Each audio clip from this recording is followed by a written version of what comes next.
The Republican Party enabled Donald Trump as he convinced his base that the election had been stolen. McConnell chooses silence. Pence says to the president, I can't do it. Liz had given a really compelling narrative about why we have to certify the election. A good deal of American democracy relies on simple good faith. If anything was revealed to us, it was just how fragile a system we have.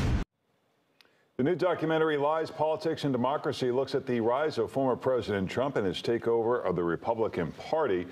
Through various interviews with Republican leaders, the film reveals new details about what led to the January 6th insurrection. Joining us now is the film's producer and director, Michael Kirk. Michael, thank you for being with us. It's a real pleasure, you guys. Thanks for having me. So did you talk to people in the Republican Party that previously had not wanted to talk about this? I think that's right. Yes, many people, and some still don't want to talk about it. So you get the next best person you can, the chief of staff and others.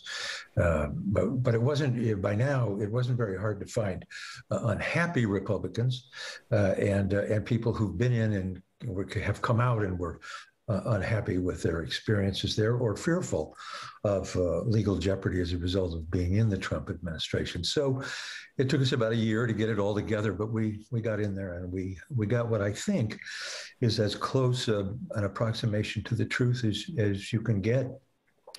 What in this do you feel will persuade a particular voter who isn't already entrenched in the world of Donald Trump?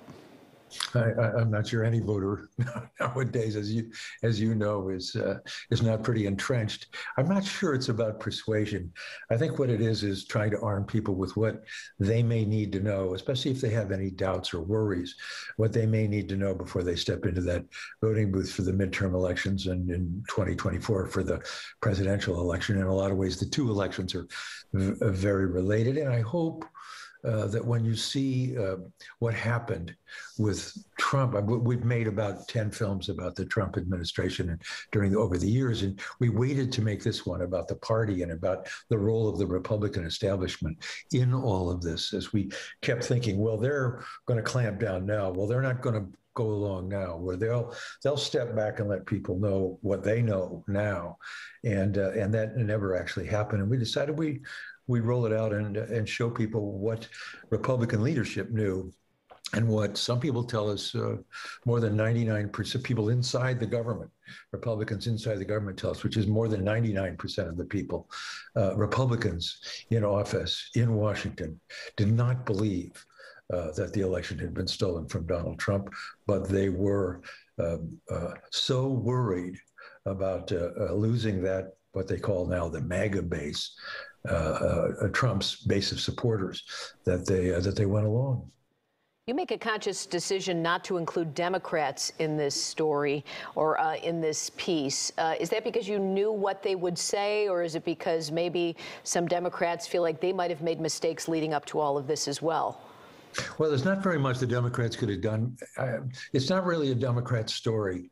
The story is a Republican Party you once knew and I knew and we grew up with that stood for certain things ideologically and in policy terms, and we kind of knew what that was. Trump, who wasn't really a Republican, gets elected, runs as a Republican, and you watch in this film all these inflection points where the Republicans' leadership, McConnell, McCarthy, Ryan, all of them, watching him do things and thinking, well, it's not going to last. He's not going to win. He's not going to get elected. Well, he gets elected, but we'll be able to manipulate him.